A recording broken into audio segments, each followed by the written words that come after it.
de hoje nós veremos sobre a preservação das primeiras formações urbanas. Mas o que isso quer dizer? Quer dizer que em algumas cidades pode existir alguma construção bem antiga e que essa construção antiga é considerada um patrimônio. Quando a construção é considerada um patrimônio, significa que ela foi muito importante para a história do local. E o que é patrimônio, professora? Vamos ver ali. Patrimônio é um conjunto de bens materiais e imateriais que revelam a história de um lugar, de seu povo e sua relação com o ambiente.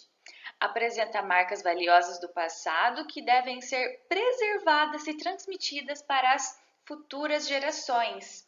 Então, quando nós vamos em alguma cidade que possui um patrimônio, significa que aquele lugar já representou algo na história daquela cidade e que ele se tornou um patrimônio justamente para ser preservado, ser visitado e para manter viva a memória daquele lugar ou a memória daquele acontecimento, enfim, alguma lembrança, alguma memória que ele está relacionado e por isso que ele é preservado como patrimônio.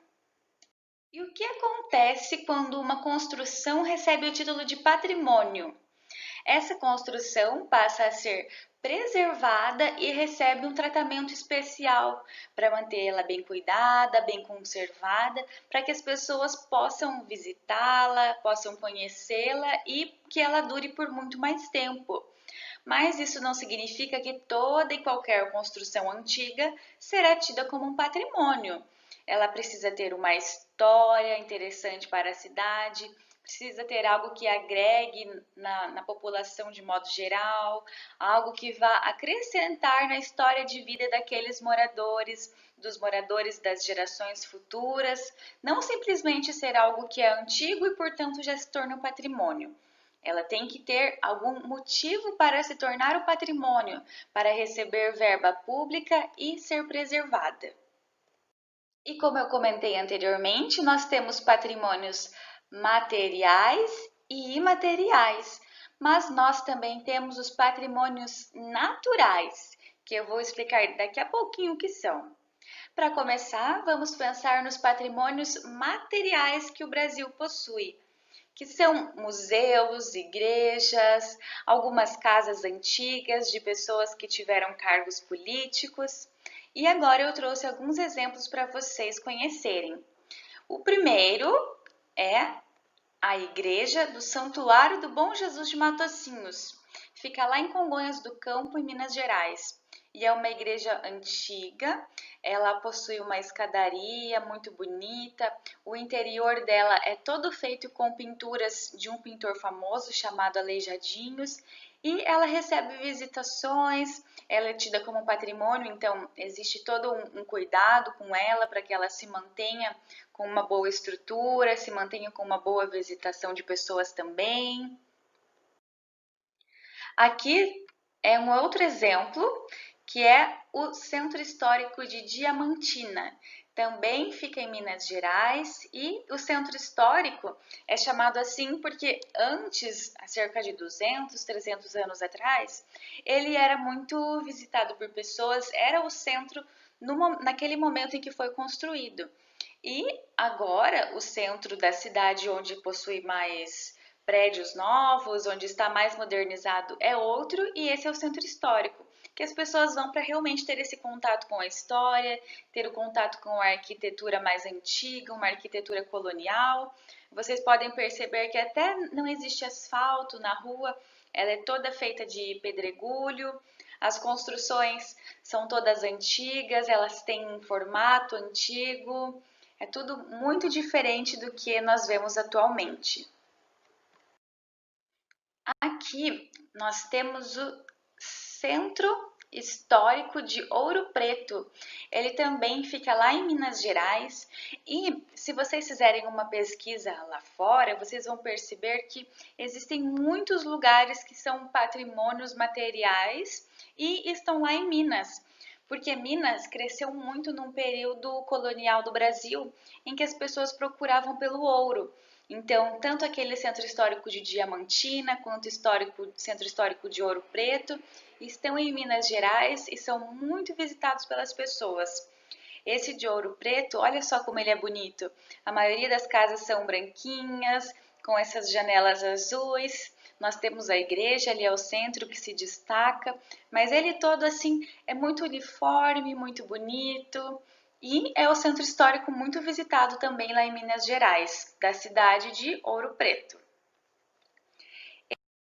E se em Minas nós temos tantos centros históricos assim, por causa da busca pelo ouro no período colonial, aqui eu trouxe para vocês um exemplo de Olinda, do Centro Histórico de Olinda, que também é um patrimônio material do Brasil e é muito charmosa, é muito visitada, porque ela fica próximas de outras cidades.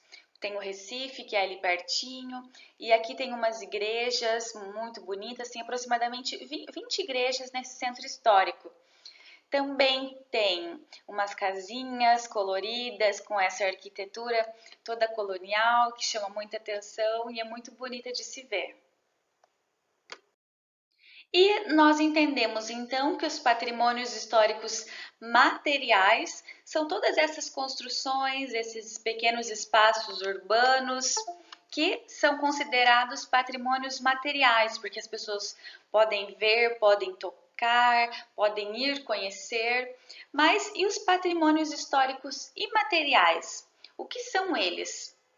Os imateriais são as comidas típicas, os costumes, as práticas religiosas, as festas, os cantos, a linguagem e outras manifestações artísticas. Ou seja, imaterial são todas aquelas coisas que nós não podemos tocar. Por exemplo, uma comida típica nós podemos tocar, mas para se fazer essa comida típica, você precisa ter contato com o conhecimento daquele povo, com a história daquela comida, o porquê ela é preparada, como ela é preparada daquele jeito, o tempero, o tempo que demora. Às vezes tem alguma história por trás daquele prato. As práticas religiosas também. Não é uma coisa que você pega. A prática religiosa ela é praticada, ela é vivenciada. Os cantos, a linguagem e todas as manifestações artísticas também. Elas são vivenciadas por aquelas pessoas e para aquelas pessoas aquilo tem um sentido na vida delas. E um exemplo que eu já trouxe para vocês sobre patrimônio material no Brasil é a capoeira.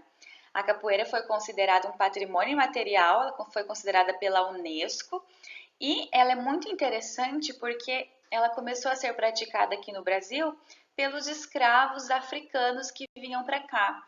E ela é uma mistura de luta, mas ela também tem uma dança. Você precisa ter um gingado para lutar capoeira e também tem a música, porque fica tocando a música ao fundo com berimbau. As pessoas que estão assistindo a dança ficam acompanhando ou cantando ou batendo palma e é muito bonito de se ver, precisa ter muita força, muita habilidade, é bem interessante.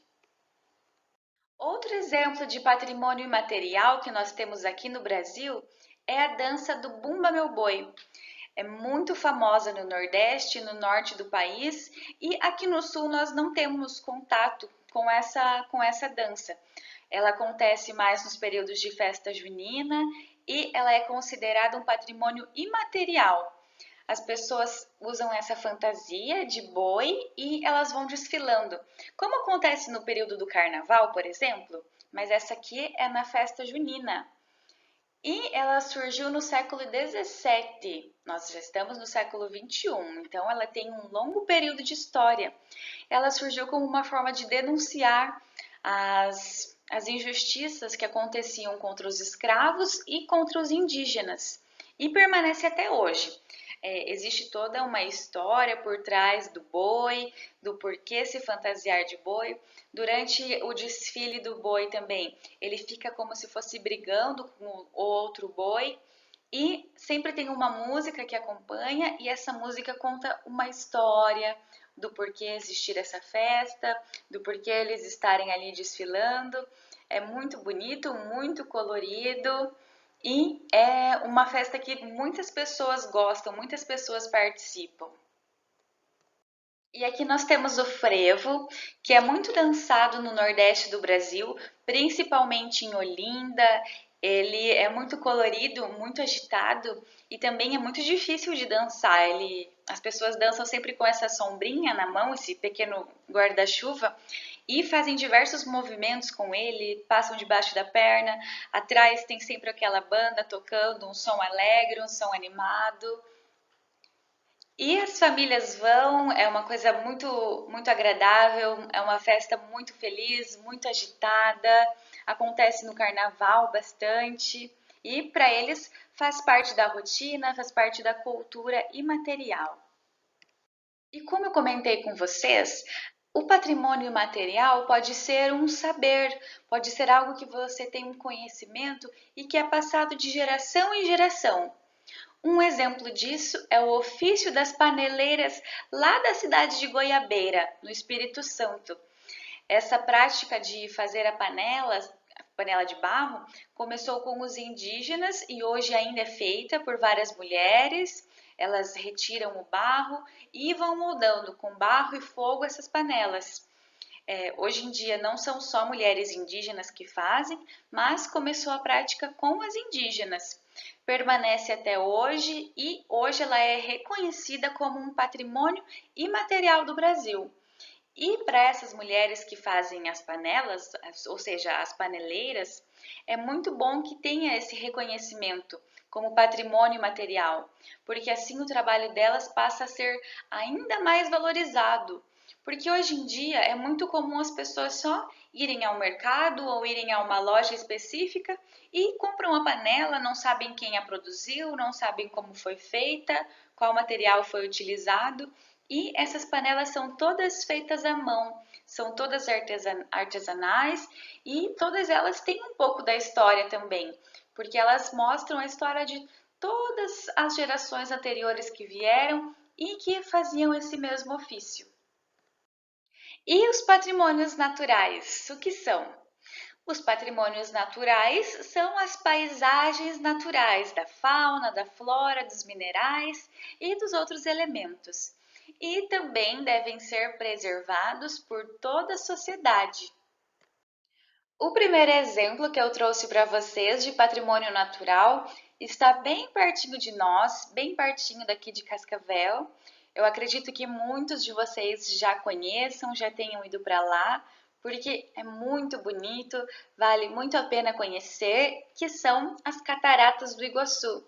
Elas ficam ali em Foz do Iguaçu e uma parte também está na Argentina, e ela é considerada um patrimônio natural do Brasil. Aqui nós temos também as anavilhanas, que são partes da Amazônia Central. Aqui temos o exemplo de Fernando de Noronha, que também é considerado um patrimônio natural do Brasil, principalmente porque tem uma diversidade de animais muito grande nessa ilha. Aqui nós temos a Mata Atlântica, e a Mata Atlântica, uma parte dela está aqui no Paraná. Inclusive, fica ali próximo da região de Curitiba, de Antonina, Morretes. Temos até a opção de passear por essa região de trem. É bem bacana o passeio, é um passeio curto, vai de Curitiba até Morretes e esse trem vai passando no meio da Mata Atlântica. É muito bonito e vale a pena conhecer para quem gosta da natureza, para quem gosta do meio ambiente. Está aqui pertinho de nós. Outro exemplo de patrimônio natural que nós temos aqui no Brasil é a região do Pantanal. Ela está localizada mais ali no Mato Grosso do Sul e ela é muito visitada por quem gosta de pesca, de acampamento, muita aventura também, porque temos muitos animais ali, animais silvestres e tem uma variedade de plantas muito grande.